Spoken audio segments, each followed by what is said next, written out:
నమస్తే. ప్రస్తుతం నాతో పాటు సిపిఐ ఎమ్మెల్సీ నెల్లికంటి సత్యం గారు ఉన్నారు. చాలా విషయాలు డిస్కస్ చేద్దాం. నమస్తే సత్యం గారు.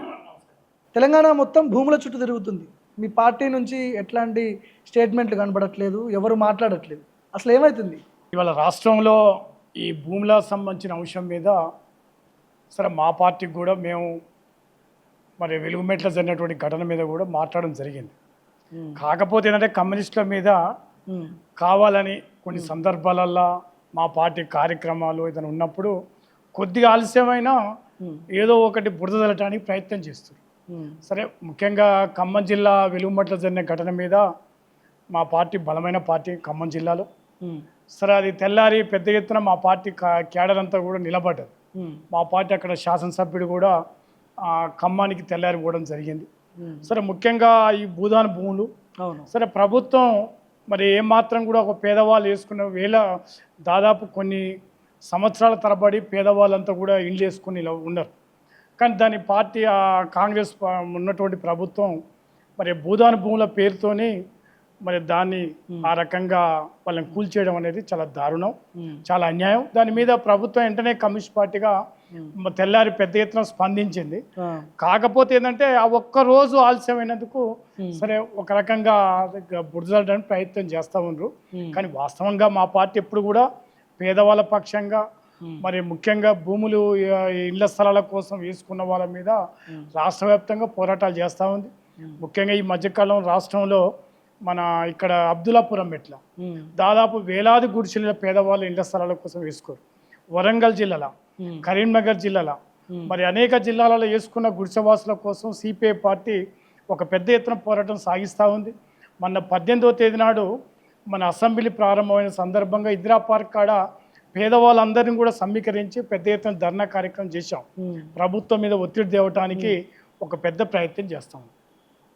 సరే ఇలా రాష్ట్రంలో ఈ భూమాఫియా అనేది రాష్ట్రంలో ఉన్నటువంటి కొంతమంది మంత్రులు మరి ప్రభుత్వ కొనసాగిలు ఉన్నటువంటి కొంతమంది కాస్ట్లీ భూములల్లో పెద్ద ఎత్తున దాంట్లో ఉన్నటువంటి లింకులు పట్టుకొని లేకపోతే అసైన్మెంట్ ల్యాండ్లల్లో లేకపోతే ఏదో ఒక పేరుతోని ప్రభుత్వం సంబంధించిన అంశాల మీద పెట్టుకొని ఈ పేదవాళ్ళ భూముల మీద కన్నేసి కొంత కబ్జా చేయడానికి ప్రయత్నం చేస్తారు. గతంలో అప్పట్లో ఎక్కడన్నా భూ సమస్యలు వచ్చినప్పుడు పేదవాళ్ళ భూములు పోయినప్పుడు ఎర్రజెండా తీసుకుపోయి బాతేది మీలాంటి వాళ్ళు, మీ పార్టీకి సంబంధించిన కార్యకర్తలు ఎర్రజెండా బాతి ఇది పేదవాళ్ళకి దక్కాల్సిన భూమి ఎట్లా మీరు ఇది చేస్తారని చెప్పి ఆ సిచ్యువేషన్ ఉండేది. ఇప్పుడు ఆ సిచ్యువేషన్ ఎందుకు లేదు అసలు? సరే నాకు తెలిసినంత వరకు మేమున్న ప్రాంతాలల్లో బలంగానే నిలబడతా ఉన్నాం. సరే వెలుగుమెట్ల కాడ సిపిఎం పార్టీ బలంగా ఉంటుంది. అక్కడ తెల్లారి కూడా పెద్ద ఎత్తున పోరాటం చేశారు. కాకపోతే ఇవాళ ఉన్నటువంటి వ్యవస్థల కమ్యూనిస్టులను ఏదో రకంగా బలహీనం చేయడానికి అన్ని రకాలుగా ప్రయత్నం చేస్తారు. ఇప్పుడు వేరే ప్రాంతాలలో కొద్దిగా బలహీనం ఉన్న కాడ కొద్దిగా మేము ఆ పాత్ర నిర్వహించకపోవచ్చు. ఇప్పుడు ఇక్కడ ఖమ్మం జిల్లాలో చాలా స్ట్రాంగ్ ఉంటుంది కదా, నాగర్గుల్లా లేకపోతే కొన్ని ప్రాంతాలు లేకపోవచ్చు. కానీ వెలుగుమట్ల కాడ తెల్లారి పెద్ద ఎత్తున కమ్యూనిస్టులు నిలబడ్డారు.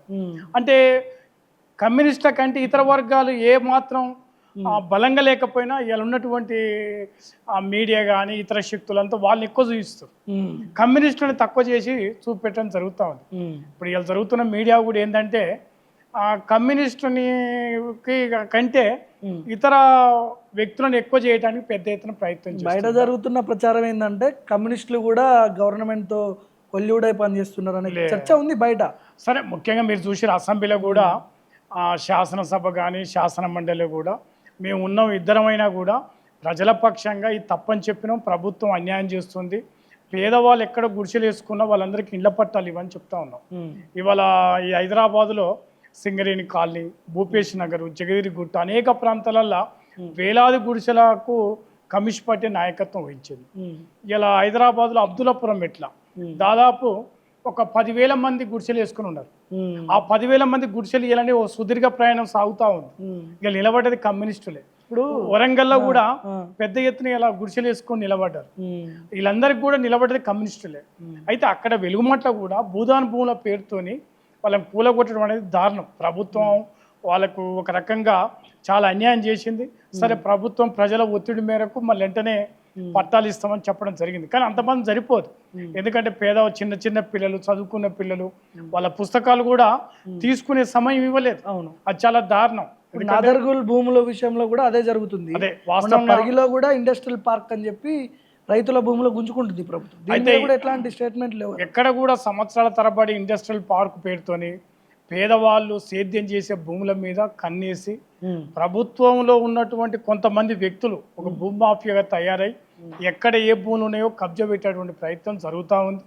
సరే, దీన్ని సాధ్యమైనంత వరకు కమ్యూనిస్టులుగా మా శక్తి మేరకు మా శక్తి ఉన్న ప్రాంతాలల్లో దాన్ని కొద్దిగా ప్రతిఘటిస్తున్నాం. సరే, శక్తి కొద్దిగా వేరే మేము బలంగా లేని కాడ మా పాత్ర తక్కువ ఉండొచ్చు, కానీ మేము ఇప్పటికీ కమ్యూనిస్టులు బలమైన ప్రాంతాలల్లో నిలబడ్డ సందర్భం. ఉదాహరణకు మీకు చెప్తా ఉన్నా, నల్గొండ జిల్లాలో యురేనియం యురేనియం పెడదామని రాజశేఖర్ ప్రయత్నం చేశాం. ఆనాడు నల్గొండ జిల్లా కమ్యూనిస్టులు నిలబడ్డాం. యురేనియం ఇలా కాంగ్రెస్ పార్టీ మిత్రపక్షం ఉన్న యురేనియం మా నల్గొండ జిల్లాకు వద్దని మేము ఆనాడు పెద్ద ఎత్తున పోరాటం చేసినాం. అదేవిధంగా అనేక సందర్భాల రాచకొండ ప్రాంతంలో field firing range, police field firing range అని ఒకటి తీసుకొస్తే దాదాపు ఒక 4 సంవత్సరాలు గిరిజనుల తరపున పెద్ద ఎత్తున పోరాటం సాగించిన ఏది సంస్థ నారాయణపురం రాచకొండ ప్రాంతంలో. అయితే మాకు బలమైన ప్రాంతాలల్లో నిలబడ్డ సందర్భం ఉంది. సరే, మీరు అన్నట్టు వెలుగుమెట్ల కూడా మేము నిలబడ్డాం, కానీ కాకపోతే ఏంటంటే ఆ ఒక్కరోజు సరే మావి కూడా పార్టీ కార్యక్రమాలు, ప్రజా ఉద్యమాలు, బహుశా ఆ రోజు నాయకత్వానికి తెల్లారి మా వాళ్ళంతా శాసనసభ్యుడు పోయారు, పార్టీ యంత్రాంగం పోయింది, మాతో పాటు వామపక్ష పార్టీలు కూడా వచ్చినాయి. ఇప్పుడు మిమ్మల్ని వ్యతిరేకించేటోళ్ళకి ఏం చెప్తారు అంటే కమ్యూనిస్టులు అమ్ముడు పోయారు ఖమ్మం జిల్లాలో అని చెప్పి కొంతమంది ఒక వర్గం ఒక పార్టీకి సంబంధించిన వాళ్ళు అంటారు. కమ్యూనిస్టులు అంటే గిట్టని వాళ్ళు, పార్టీలు మారినోళ్ళు, అనేక రాజకీయ పార్టీలు మారినోళ్ళు, వాళ్ళకు ఒక లక్ష్యం లేని వాళ్ళు కమ్యూనిస్ట్ పార్టీలని టార్గెట్ పెట్టుకొని తప్పుడు అభిప్రాయం చేస్తుంటారు. అనేక సందర్భాల్లో కొత్త కాదు, కమ్యూనిస్టుల మీద ప్రచారం, వ్యతిరేక ప్రచారం అనేది ఇలా కొత్తగా పుట్టింది ఏం కాదు. అనేక సంవత్సరాలుగా కమ్యూనిస్ట్ పార్టీ పెద్ద పెద్ద నాయకుల మీద, త్యాగాలు చేసిన నాయకుల మీద కూడా మరి అనేక రకాల ఆరోపణలు చేసిన సందర్భం ఉంది. ఇప్పుడు కూడా కమ్యూనిస్టులను ఏదో రకంగా పాలక పార్టీలకు అంటగట్టడం, అసలు వాళ్ళు ఎన్ని పార్టీలు మారారు అంటే అన్నటువంటి వ్యక్తుల వ్యక్తిత్వాన్ని కొద్దిగా ఆలోచించాలి మనం. కమ్యూనిస్టులు అంటున్నారంటే ఎటువంటి వ్యక్తి అనేది ఆలోచించి చెయ్యాలి. కమ్యూనిస్టులు ఎప్పుడు కూడా ప్రజల పక్షంగా ఉంటారు, పేదవాళ్ళ పక్షంగా ఉంటారు. వీళ్ళ రైతుల పట్ల నిజంగా నిలబడేది కమ్యూనిస్టులు. చాలా మంది కొన్ని సందర్భాలు అంటుంటారు మళ్ళీ వాళ్ళ పార్టీకే పోతారు, వాళ్ళందరూ ఒకటే గూటి పక్షులు, చూస్తేందుకు మనకు తేడా కొడదు, కానీ వాళ్ళంతా ఒకటే. చాలా మంది హైడ్రా చేస్తున్న విధ్వంసాన్ని ఎట్లా చూస్తారు మీరు? రంగనాథ్ మొత్తం బుల్డోజర్లు తీసుకుపోయి మొన్న అమీన్పూర్లో కొన్ని అపార్ట్మెంట్లు పడేసారు. సరే, హైడ్రా అనేది వాస్తవంగా ఈ హైదరాబాద్ నగరంలో చాలా చెరువులు, చాలా చిక్కాలు, కొంతమంది పెద్దలు అంటే ప్రభుత్వ పలుకుబడి గల్లోళ్ళు కబ్బందస్తుల మధ్యన ఉంది. హైడ్రా అనేది పెద్దోళ్ళు అంటే బాగా విల్లాలు కట్టిన వాళ్ళు, పెద్ద పెద్ద వాళ్ళని కూలగొడితే ఎవరికి అభ్యంతరం లేదు. కానీ దురదృష్టం ఏంటంటే పేదవాళ్ళు, భూము లేనటువంటి వాళ్ళు, ఇళ్ల స్థలాలు లేనటువంటి వాళ్ళ మీద దాడులు చేస్తే వాళ్ళ ఇల్లు కూలగొడితే దారుణం ఇది. సరే, కొన్ని ప్రాంతాలల్లో ఇప్పుడు చాలామంది ప్రభుత్వ భూములల్లో కబ్జాలు పెట్టి పెద్ద పెద్ద బంగ్లాలు కట్టిన వాళ్ళై అవి కూలగొడితే ఎవరికి నష్టం లేదు, హైడ్రాని అభినందించవచ్చు. కానీ దాని పేరుతోని పేదవాళ్ళ మీద ఒక న్యాయం, పెద్దవాళ్ళకు ఒక న్యాయం, అదొకటి. తర్వాత విధి లేక వేసుకున్న మీద ఒక అభిప్రాయం ఉండాలి. పేదవాడు వేసుకుంటూ వాడిని కొద్దిగా మినాయింపు చేయాలి. కానీ మనకు కొద్దిగా హైడ్రా కొన్ని సందర్భాల్లో మరి చేస్తున్న కొన్ని విషయాలలో కొంత భూమి కబ్జాలు, మేము చెర్లు కాపాడినాం, ఆ భూములు కాపాడినాం అన్న సందర్భం కొంత మేరకు ఉపయోగమైనా కొద్దిగా భయకంపితం అవుతాం. కానీ పేదవాళ్ళ పట్ల మరి ఆలోచన చెయ్యాలి. పేదవాళ్ళు ఎక్కడైతే ఉందో వాళ్ళకి అవకాశం ఇవ్వాలి. వాడు నిజంగా పేదోడా, లేకపోతే నిజంగా భూమి ఉండి ఇల్లుండి వాడు ఇల్లు వాడు పెద్ద బంగ్లా కట్టుకుండా అనేది ఆలోచన చేయాలి. కానీ ఈ హైడ్రా పేరుతోని ప్రజలను భయకంపితం చేసే విధానాన్ని సరైంది కాదు. 2.5 ఏళ్ళు అయింది కదా ప్రభుత్వం వచ్చి, ఇంత ల్యాండ్ గ్రాబింగ్ ఆరోపణలు వస్తుంది, మంత్రుల మీద వస్తుంది. పొంగులేటి శ్రీనివాసరెడ్డి మీద చాలా ల్యాండ్ గ్రాబింగ్ ఆరోపణలు వచ్చినాయి మొన్నటి వరకు, వార్తా కథనాల్లో కూడా చూసినాము. ప్రభుత్వ పెద్దల మీదే ఇట్లాంటి ఆరోపణలు వచ్చినప్పుడు మీ పార్టీలో ఉన్నటువంటి మీలాంటి వాళ్ళు, ప్రజాప్రతినిధులు ఎందుకు మాట్లాడదనే ప్రశ్నలు వస్తున్నాయి. సరే, దురదృష్టం ఏంటంటే గత ప్రభుత్వాలు, ఈ ప్రభుత్వం, ఆ ప్రభుత్వం అని కాకుండా ఇవాళ పాలక పార్టీలలో ఉన్న వ్యక్తులు మొత్తం డబ్బు చుట్టూ రాజకీయాలు తిరుగుతూ ఉన్నాయి. అధికారంలోకి వచ్చినామంటే ఎట్లా డబ్బులు సంపాదించుకోవాలి, ఉమ్, ఎట్లా భూమి సంపాదించుకోవాలి, మళ్ళీ ఎన్నికలలో ఎలా ఖర్చు పెట్టాలి. ఉమ్, ఇలా బాధాకరం ఏంటంటే మనం చూస్తా ఉన్నాం అఫిడవిట్లో పెట్టినప్పుడు 5,000 కోట్లు 7,000 కోట్లు అంటే ఇప్పుడు ఎంత డబ్బులు ఎక్కువ అఫిడవిట్లో పెడితే అంత కోటీశ్వర్లు వస్తూ ఉంది. ఉమ్, అందువల్ల ఇవాళ ఉన్నటువంటి నాయకులు కూడా ఎవరు కూడా ఏమనుకుంటారు, డబ్బులు ఎట్లా సంపాదించాలి, ఎట్లా సంపాదించాలి, ఇక్కడ ప్రభుత్వ భూములు ఎట్లా కొట్టేయాలి, మళ్ళీ గెలవాలంటే డబ్బులు మళ్ళీ కావాలి. గెలవాలంటే డబ్బులు కావాలి, ఉమ్, మళ్ళీ ఓట్లకు పైసలు ఇవ్వాలి. కాబట్టి ఇలా మొత్తం డబ్బు రాజకీయాలతోని ఇలా ప్రభుత్వం అండదండలు చూసుకొని గత ప్రభుత్వంలో కానీ ఈ ప్రభుత్వంలో కూడా కొంతమంది ఈ రకంగా చేస్తారు. సరే, మంత్రుల మీద రావడం అనేది చాలా బాధాకరం. ఉమ్, మంత్రులే నిజాయితీ ఉండవలసినటువంటి మంత్రుల మీద ఈ ప్రభుత్వంలో ఇవాళ కొంతమంది మంత్రుల మీద మరి ఎక్కువ ఈ రకమైన బదనాం అవుతాం. దీంతో ప్రభుత్వానికి కూడా మచ్చ వస్తూ ఉంది ప్రజలల్లో. ఉమ్, ఎంత ప్రభుత్వ పాలనని కాంగ్రెస్ పార్టీ చెప్పుకున్నా కొంతమంది మంత్రులంతా కూడా ఈ వ్యాపారాలు చేసేవాళ్ళు, లేకపోతే కాంట్రాక్టర్లు ఎప్పుడైతే మంత్రులు అయ్యారో వాళ్ళ మీద ఎక్కువ ఆరోపణలు వస్తూ ఉన్నాయి. అందువల్ల ఈ ప్రభుత్వం సూచన ఏం చేస్తున్నామంటే ఇటువంటివి అరికట్టడానికి ముఖ్యమంత్రి గారు చొరవ తీసుకోవాలి. ఈ ప్రభుత్వం మంత్రులను కూడా ముఖ్యమంత్రికి తెలియకుండానే జరుగుతుంది అనుకోవచ్చా ఇవన్నీ? సరే, ముఖ్యమంత్రికి ఎంతవరకు తెలుసు ఏం కథ అనేది నేను చెప్పలేను, కానీ జనరల్గా ముఖ్యమంత్రి బాధ్యత చూడాలి. ఒక ప్రభుత్వ ముఖ్య అధినేత ముఖ్యమంత్రిగా తమ మంత్రులను కూడా ఇటువంటి ఆరోపణలు వచ్చిన వాళ్ళని కొద్దిగా కట్టడి చేసే విధానం చేయాలి. గతంలో ఎన్టీ రామారావు కానీ లేకపోతే కోట్ల విజయభాస్కర్ రెడ్డి గవర్నమెంట్లో ఓ చిన్న మచ్చ పడితే ఆ మంత్రి మీద కొద్దిగా యాక్షన్ తీసుకునేవారు. కానీ ఇప్పుడు ఏ మంత్రికి ఆ మంత్రి స్వేచ్ఛ అయిపోయింది. ఏ మంత్రి ఆ మంత్రి ముఖ్యమంత్రి అనుకుంటా ఉండు. దీంతో ఇవాళ ఈ ప్రభుత్వం అంతా కూడా కొద్దిగా అనుకున్నంత స్థాయిలో ప్రభుత్వం నడపలేకపోతున్నారు అనేది నా అభిప్రాయం. సో ఇంకా 2.5 ఏళ్ళు మాత్రమే మిగిలింది. ఇంకొక 1 ఇయర్ పోతే ఎలక్షన్ పీరియడ్ వస్తుంది, ఎలక్షన్ మోడ్లోకి వెళ్ళిపోతుంది. ఇప్పుడు వీళ్ళు ఇచ్చిన హామీలు, ముఖ్యంగా 6 గ్యారంటీస్ కావచ్చు, చాలా హామీలు ఇచ్చారు, నిరుద్యోగులకి పెద్ద ఎత్తున హామీలు ఇచ్చారు. ఏ ఒక్కటి కూడా అమలు కాలేదు గ్రౌండ్లో అని చెప్పి ధర్నాలు ఇవన్నీ జరుగుతున్నాయి. ఇందిరా పార్కులో ఇప్పటికీ ధర్నా చౌక్లో పెద్ద పెద్ద ధర్నాలు జరుగుతున్నాయి. ఇవన్నీ చూసినప్పుడు ఏమనిపిస్తుంది మీకు? సరే, ముఖ్యంగా కాంగ్రెస్ ప్రభుత్వం అనేక వాగ్దానాలు చేసింది. ఈ ప్రజలు గత ప్రభుత్వానికంటే కూడా మెరుగైన పరిపాలన అందిస్తారు, సంక్షేమ పథకాలు వస్తాయి, అన్నిటికంటే ముఖ్యం ప్రజాస్వామికంగా ఉంటుందని అనుకోరు. 6 గ్యారంటీల మీద ఎక్కువ మందికి ప్రజలకు ఆశ ఉంది. ముఖ్యంగా రైతుల రుణమాఫీ, అదేవిధంగా కళ్యాణ లక్ష్మి, తర్వాత నిరుద్యోగ సమస్య. మన రాష్ట్రంలో తెలంగాణ రాష్ట్రం రావడానికే నిరుద్యోగ సమస్య పెద్ద కారణం. నీళ్లు నిధులు నియామకాల కోసము పెద్ద ఎత్తున ఈ రాష్ట్రంలో నిరుద్యోగ యువతరం పెద్ద ఎత్తున ఆత్మ బలిదానాలతో తెలంగాణ ఏర్పడ్డది. ఈ ప్రభుత్వం 2 లక్షల ఉద్యోగాలు ఇస్తామని చెప్పడం జరిగింది, కానీ ఇప్పటి వరకు కనీసం ఉద్యోగాలు ఎక్కడ కూడా ఇవ్వలేదు. దీంతో నిరుద్యోగులకు నిరాశ మొదలైంది. అదేవిధంగా రైతులకు రుణమాఫీ అని చెప్పారు, 2 లక్షల రుణమాఫీ. 2 లక్షల రుణమాఫీ కూడా తృప్తికరంగా జరగలేదు. అదేవిధంగా కళ్యాణ లక్ష్మికి తులం బంగారం అన్నారు, అది అమలు కాలేదు. ఏమైనా అయ్యింది ఎక్కడంటే ఉచిత బస్సు ప్రయాణం. ఇప్పుడు అది కూడా పెద్ద, అసలు ఎవరు అడిగారు అని చెప్పి అంటారు కదా. తర్వాత అక్కడికి వచ్చారు. ఇప్పుడు మొన్న శాసన మండలి జరిగినప్పుడు ఇందిరమ్మ బీమా, సరే గతంలో కేసీఆర్ గవర్నమెంట్లో రైతు బీమా వచ్చింది. సరే, ఇప్పుడు ఇందిరమ్మ బీమా అనేది ఒకటి తీసుకొచ్చారు. రైతు బంధు అంటే ఎకరం భూమి ఉన్నా గుంట భూమి ఉన్నా 5 లక్షల రూపాయలు ఇచ్చేవాళ్ళు. సరే, ఇప్పుడు ఇందిరమ్మ బీమా అనే కొత్త పథకం తీసుకొచ్చారు. సరే, ఆ ఇందిరమ్మ బీమా కూడా మంచి పథకమే. ఇంప్లిమెంట్ అవుతుంది అనేది, సరే అది ఎంతవరకు ఇంప్లిమెంట్ అవుతుంది, వీరు దాని నియమ నిబంధనలు ఏంది అనేది కొంత ప్రశ్నార్థకంగా ఉంది.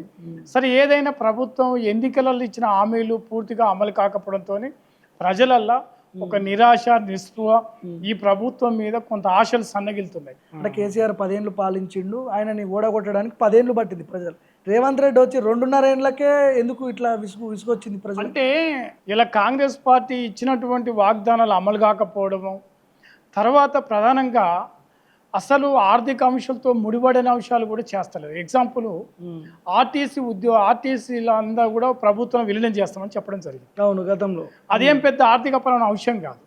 ఇప్పుడు ఆర్టీసీ వాళ్ళని ఎక్కడ కూడా కనీసం ఏ మాత్రం కూడా యూనియన్లు కూడా పెట్టుకునే అవకాశం లేదు. ఇలా యూనియన్లను ఇప్పుడు ఈ ప్రభుత్వం పునరుద్ధరించలేదు. అసంఘటిత అవుట్ సోర్సింగ్ ఉద్యోగులు, అంగన్వాడీలు, ఆశా వర్కర్లు అనేక మంది పాపం కనీస వేతనాలు లేవు. కనీసం ఈ ప్రభుత్వం ఏం చెప్పింది, అనేక రకాలుగా వాగ్దానాలు చేసింది. అలా 18,000 రూపాయలు అంగన్వాడీలకు ఇస్తాను, ఇలా ₹1 కూడా పెంచలేదు.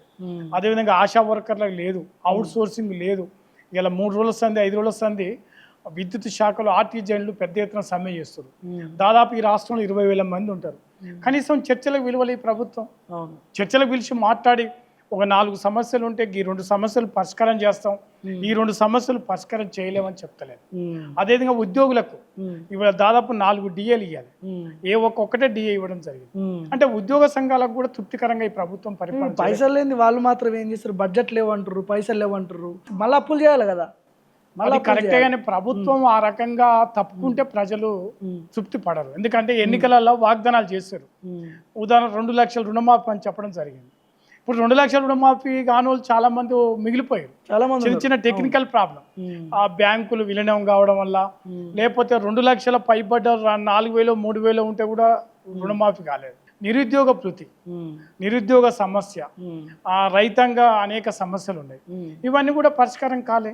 తర్వాత మహిళలకు 2,500 రూపాయలు అని చెప్పారు. శాసన మండలిలో మీరు మాట్లాడిరా వీటి గురించి ఎప్పుడైనా? చెప్పినా ఏమేమి అంశాలు చెప్పారు?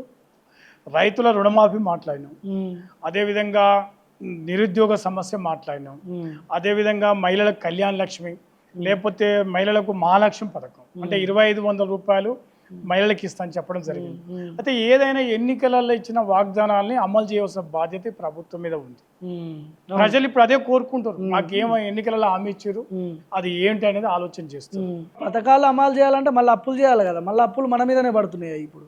అంటే అప్పులు అంటే వేరే వాటికి ఎక్కువ పెడతారు. ఎగ్జాంపుల్ మనం రాష్ట్రంలో కొన్ని పథకాలకు వేరే ప్రజలకు ఉపయోగపడిన పథకాలకు ఎక్కువ డబ్బులు పెట్టి ప్రజలకు ఉపయోగపడే సంక్షేమ పథకాలకు కోత పెడతారు. ఉదాహరణకు మన రాష్ట్రంలో విద్యా వ్యవస్థ ఉంది. వాళ్ళు ఎన్నికల మేనిఫెస్టోలో పెట్టారు 15% ఇస్తామని. మన చూస్తే ఎంత వచ్చింది లెక్క 7.8% అంతే. 7 చేంజ్ బెటర్ అంతే పెట్టారు. వైద్యం ఉంది 4% ఉంది. 4%. ఓకే. అంటే ఏంది, విద్యకు వైద్యానికి ఏంది ఇతర రాష్ట్రాలలో బ్రహ్మాండంగా ఉంది. అవును. కేరళ రాష్ట్రంలో 24% పెట్టారు, ఢిల్లీలో ఎక్కువ పెట్టిండు కేజ్రీవాల్. ఈ రాష్ట్రంలో 8% కూడా లేదు. అంటే మీరిచ్చిన వాగ్దానం, ప్రజలకు ఇచ్చిన వాగ్దానాన్ని అమలు చేసిన బాధ్యత ఈ ప్రభుత్వం మీద ఉంది. ఇప్పుడు ఈ 2.5 ఏండ్ల పరిపాలనలో రేవంత్ రెడ్డి మంత్రివర్గ విస్తరణ చేయలేదు, విద్యాశాఖ మంత్రి లేడు, హోంమంత్రి లేడు తెలంగాణకి. అన్నీ ఒక 3-4 శాఖలు ఆయన దగ్గరే పెట్టుకున్నాడు. మున్సిపల్ శాఖ మంత్రి ఆయనే, హోమ్ మినిస్టర్ ఆయనే, విద్యాశాఖ మంత్రి ఆయనే, మొత్తం ఆయనే. ఈ మంత్రులను నియమించలేకపోతున్నాడు.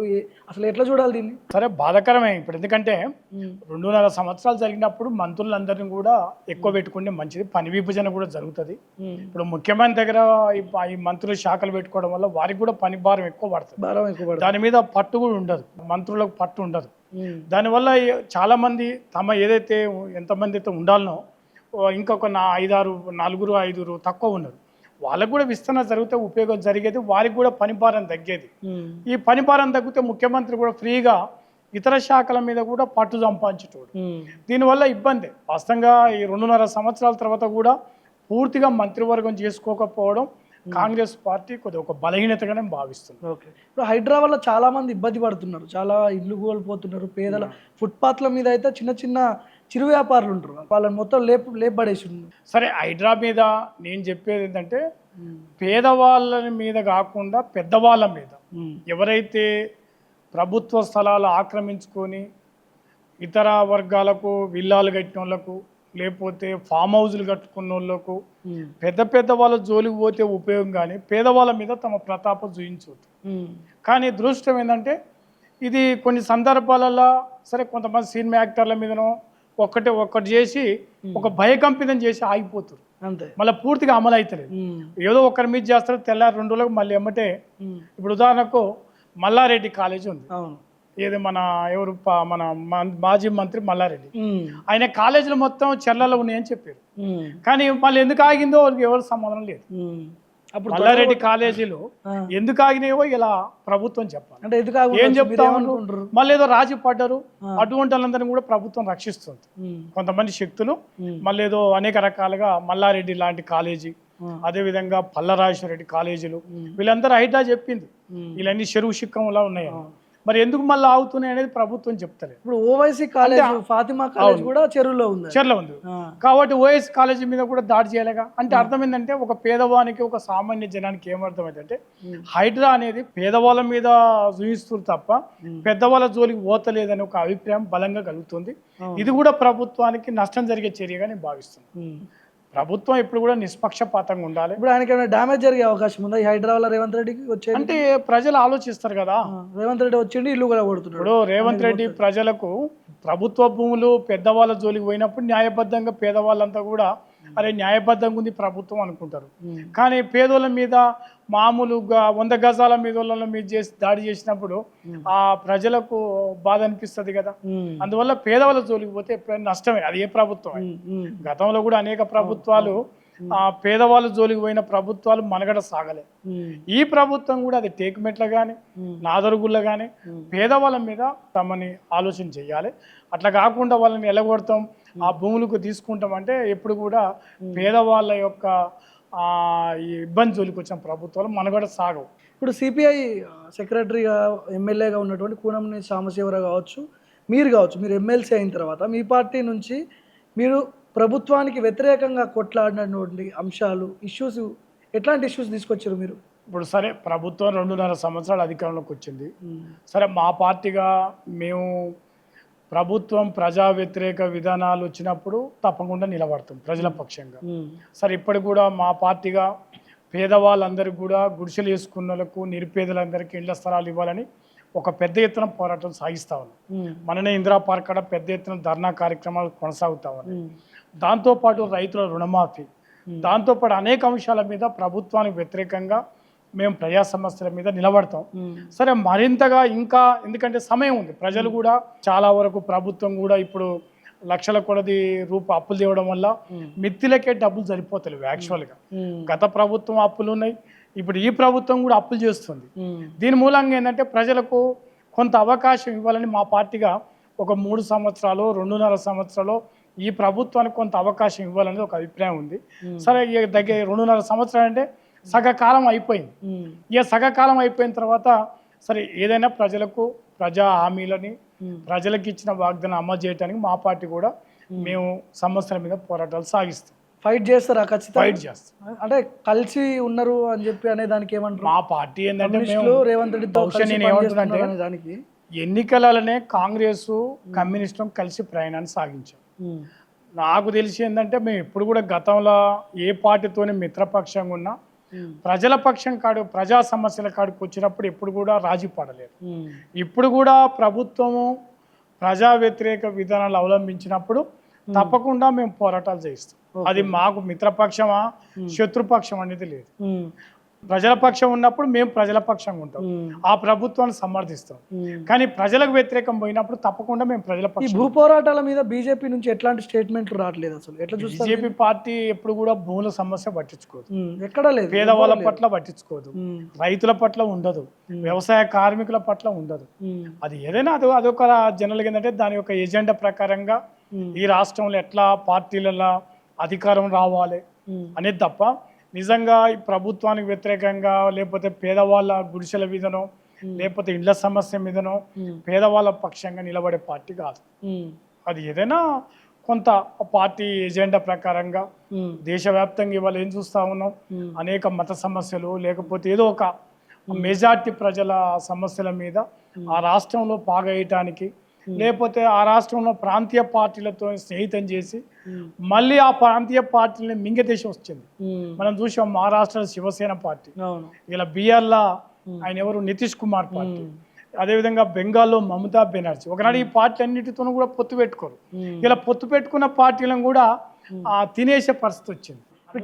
కేంద్ర మంత్రులు కూడా ముఖ్యమంత్రితో కలిసి పనిచేస్తున్నారంటే ఇప్పుడు తెలంగాణలో. అయితే ఇక దృష్టి ఏంటంటే కాంగ్రెస్ పార్టీ కూడా బీజేపీకి వ్యతిరేకంగా భావజాలం, బీజేపీకి వ్యతిరేకంగా నిలబడాలన్నటువంటి ఆలోచన లేదు. కలిసిపోయారు, అందరు కలిసే ఉన్నారు. అన్నీ కూడా కార్పొరేట్ శక్తులు వాళ్ళు కాబట్టి అందరు కూడా పెద్దగా వ్యతిరేకంగా వాళ్ళు బీజేపీ మేము కమ్యూనిస్ట్ అది కాంగ్రెస్ అనే అభిప్రాయం ఏం లేదు. అందువల్ల ఇది అందుకనే కదా ఇప్పుడు కేరళ బిజినెస్ పార్ట్నర్స్ అని చెప్పి అంటున్నారు. 4th సిటీలలో భూములు పంచుకున్నారంట. సరే అంత లోతుగా మాకు జనరల్ గా మరి ఎవరెవరు భూములు ఉన్నాయి ఏం కాదు తెలియదు కానీ అందుకని దురదృష్టం ఏంటంటే కేరళ కమ్యూనిస్ట్ రాష్ట్రం అది. అంటే మొన్నటి దాకా మేము అధికారంలో ఉన్నాం ఇప్పుడు ప్రజెంట్. ఆ రాష్ట్రంలో ఉన్న భారతదేశంలో ఇలా కాంగ్రెస్ పార్టీ అధికారంలో వచ్చే దిశలా కాంగ్రెస్ పార్టీకి తక్కువ పడితే ఇలా కమ్యూనిస్టులు కాంగ్రెస్ పార్టీ మీద వైరుధ్యం ఉన్నా కూడా మిత్రపక్షంగా దేశంలో బీజేపీకి వ్యతిరేకంగా కాంగ్రెస్ పార్టీ నిలబెట్టాలనే ఆలోచన ఉంది. కానీ కాంగ్రెస్ పార్టీ నాయకత్వానికి అది లేదు. రాహుల్ గాంధీ పోయే కేరళ కాడ పోటీ చేసినారు, మా సీటే. ప్రియాంక గాంధీ పోటీ చేసింది. మొన్న పోయి రేవంత్ రెడ్డి గారు కూడా ఇక్కడ కమ్యూనిస్టులని మరి త్యాగాలు చేసారు, పోరాటాలు చేశారని చెప్పాడు. కానీ కేరళ పోయి కమ్యూనిస్టులని విమర్శించారు చాలా మంది మంత్రులు. అంటే ఇది కొద్దిగా కాంగ్రెస్ పార్టీ యొక్క వర్గ స్వభావాన్ని మనం అర్థం చేసుకున్నప్పుడు వీళ్ళు కమ్యూనిస్టులు ఉండాలని కోరుకుంటలేనట్టు కొడతాం. సో ఇప్పుడు జీవన్ రెడ్డి లాంటి వాళ్ళు చాలా మంది నాయకులు, జీవన్ రెడ్డి లాంటి వాళ్ళు మళ్ళీ కాంగ్రెస్ పార్టీలోంచి 40 ఏళ్ళు కాంగ్రెస్ పార్టీలో పనిచేసింది జీవన్ రెడ్డి, బీఆర్ఎస్ పార్టీలోకి పోయిండు. ఎట్లా చూడాలా? ఇప్పుడు అక్కడ పంచాయతీ అంతా అంతే. జగిత్యాల కాడ టీఆర్ఎస్ లో గెలిచిన ఎమ్మెల్యే ఇందులోకి వచ్చాడు. సరే జీవన్ రెడ్డి గారు చాలా ఏళ్ళ సంది వాస్తవంగా కాంగ్రెస్ పార్టీలో కొనసాగిండు. వారు టీఆర్ఎస్ అధికారంలో ఉన్నప్పుడు కూడా కాంగ్రెస్ పార్టీకి నిలబడ్డ వ్యక్తి. సరే వారికి కూడా ఎంపీగా ఎమ్మెల్సీగా ఒక అవకాశం కూడా ఇచ్చారు. సరే అతను రావడం వల్ల ఎవరికైనా హర్ట్ అయిపోయాడు. టీఆర్ఎస్ లో గెలిచిన ఎమ్మెల్యే రావడం వల్ల అక్కడ రాజకీయంగా అతని ఇబ్బందులు టీఆర్ఎస్ పోయినటువంటి సందర్భం. సరే ఏదైనా కూడా నేను చెప్పేది ఏంటంటే ఇతర పార్టీలో గెలిచినటువంటి వాళ్ళని ఎప్పుడు కూడా తీసుకోకూడదు, ప్రోత్సహించదు. అది టీఆర్ఎస్ కానీ కాంగ్రెస్ కానీ ఎంత అప్రజాస్వామికంగా ఉంది. ఇలా పోటీ చేసినటువంటి దానం నాగేందర్ను కూడా ఆ స్పీకరు అనర్హత వేయలేకపోయాడు. అంటే ఇది ఎంత ఇచ్చేసిండు కదా, క్లీన్ చిట్. అంటే ఇది క్లీన్ చిట్ ఇవ్వచ్చు కానీ ప్రజలలో అట్లా లేదు కదా. అంటే న్యాయం అనేది లేదనే అభిప్రాయం ఉంది. ఇప్పుడు ఆయన బాటంగా పోటీ చేసిండు. ఇప్పుడు పార్టీ మారిన 10 మంది ఎమ్మెల్యేలు కూడా వాళ్ళకి సరైన గౌరవం దక్కట్లేదంట కాంగ్రెస్ లో, మళ్ళీ బ్యాక్ టు బీఆర్ఎస్ పోయే. అందుకనే ఏ పార్టీ కూడా ఇలా కాంగ్రెస్ పార్టీ చేసేది కూడా తప్పనేది నా అభిప్రాయం. మొత్తం ఎపిసోడ్ కాంగ్రెస్ పార్టీ గురించి చెప్పండి. తెలంగాణ ప్రజలకు ఏం చెప్పదలుచుకున్నారు మీరు? మీ పార్టీ నుంచి ఒక ఎమ్మెల్సీగా ఏం పిలుపునిస్తున్నారు ప్రజలకి? సరే ముఖ్యంగా తెలంగాణ రాష్ట్రం అంటేనే త్యాగాలతోని ఆత్మగౌరవంతో బతికినటువంటి తెలంగాణ నేల. తెలంగాణ మీద ఇవాళ అధికారంలో ఉన్నటువంటి ప్రభుత్వం ఒక ప్రజాస్వామికంగా ఒక పద్ధతి ప్రకారంగా ప్రభుత్వాన్ని పరిపాలన సాగించాలి. ఎన్నికలలో ఏ వాగ్దానాలు అయితే చేసిందో అది రైతుల రుణమాఫీ కానీ లేకపోతే కళ్యాణ లక్ష్మి కానీ నిరుద్యోగ సమస్య. ఇలా నిరుద్యోగులంతా కూడా మరి రాహుల్ గాంధీ లాంటి వాళ్ళు, మన ముఖ్యమంత్రి లాంటి వాళ్ళు మరి వాళ్ళ కోచింగ్ సెంటర్లకు పోయి మేము ఉద్యోగ ఖాళీలను భర్తీ చేస్తామని చెప్పడం జరిగింది. కానీ ఇలా నిరుద్యోగులంతా కూడా కళ్ళల్లో ఒత్తులు పెట్టుకొని పేదవాళ్ళు హాస్టల్ 5 రూపాయల భోజనం చేసుకుంటూ కూడా ఇలా కోచింగ్ సెంటర్లకు చదువుకుంటా ఉంటారు. వీళ్ళందరూ కూడా ఉద్యోగాలు ఇవ్వాల్సిన బాధ్యత ఈ ప్రభుత్వం మీద ఉంది. ప్రధానంగా నిరుద్యోగ సమస్య అనేది మన రాష్ట్రంలో ఒక ప్రధాన సమస్య. ఎక్కడైతే ఖాళీలు ఉన్నాయో ఆ ఖాళీలన్నిటి కూడా కనీసం అనుకున్న పద్ధతులలో భర్తీ చేయడానికి ప్రభుత్వం ప్రయత్నం చేయాలి. ఇచ్చిన హామీలను వీళ్ళు నెరవేర్చలేదు. 10 ఏళ్ళు నేనే ముఖ్యమంత్రి అంటుండు, అది ఎట్లా సాధ్యమవుతుంది? ఇప్పుడు హామీలు నిలబెట్టుకోకపోతే ఏ ప్రభుత్వం కూడా మనగడ సాగదు. మనగడ సాగుతుందికి అవకాశం లేదు. మనం ఎంత చెప్పుకున్నా ఇచ్చినటువంటి హామీలను నెరవేర్స్తేనే ఆ ప్రభుత్వాన్ని మనగడ సాగుతుంది. అందువల్ల ఇచ్చినటువంటి హామీలను అమలు చేసే బాధ్యత ఈ ప్రభుత్వం మీద ఉందని సందర్భం గుర్తు చేస్తా ఉన్నాం. ముఖ్యంగా తెలంగాణ రాష్ట్రంలో గత ప్రభుత్వంలో కాళేశ్వరం ప్రాజెక్ట్ అయింది. ఇప్పుడు ముఖ్యంగా మహబూబ్ నగర్ నల్గొండ జిల్లా ప్రాజెక్టు అది ఎస్ఎల్బిసి టన్నల్ కావచ్చు, డిండి ఎత్తిపోతల పథకం కావచ్చు, లేకపోతే మహబూబ్ నగర్ జిల్లా పాలమూరు రంగాడి కావచ్చు, అనేక ప్రాజెక్టులు ఇవాళ సుదీర్ఘకాలం ఈ రాష్ట్రంలో పెండింగ్ ఉన్నాయి. ప్రభుత్వం వాటికి ప్రాధాన్యత ఇవ్వాలి. ఆ ప్రాధాన్యత ఇస్తే ఆ జిల్లా ప్రజలు వాళ్ళందరూ కూడా ఈ ప్రభుత్వాన్ని శాసిస్తారు. అందువల్ల ఈ ప్రభుత్వానికి ఇప్పుడు 2.5 సంవత్సరాలు గడిచిపోయినాయి. ఇక ఈ ప్రభుత్వం ముఖ్యమంత్రిగా మంత్రుల మీద కూడా నిఘా పెట్టి మంత్రులను కూడా అజామాత్ చేసుకో బాధ్యత ముఖ్యమంత్రి మీద ఉంది. మరి ప్రజలకు ఇచ్చిన వాగ్దానం అమలు చేయాల్సిన బాధ్యత ఈ ప్రభుత్వం మీద ఉన్నది. ఏదైతే 6 గ్యారెంటీలు ఉన్నాయో అవన్నీ కూడా అమలు చేస్తే ప్రజలు తప్పకుండా ఆలోచన చేస్తారు. కానీ మేము 6 గ్యారెంటీ అమలు చేయం, ఈ రకంగానే ప్రభుత్వం విచ్చలవిడిగా జరిగితే ప్రజలు ఎప్పుడు కూడా ఏ ప్రభుత్వాన్ని కూడా సహించరు. ఓకే అన్న, థ్యాంక్ యూ, నమస్తే. థ్యాంక్ యూ, నమస్కారం.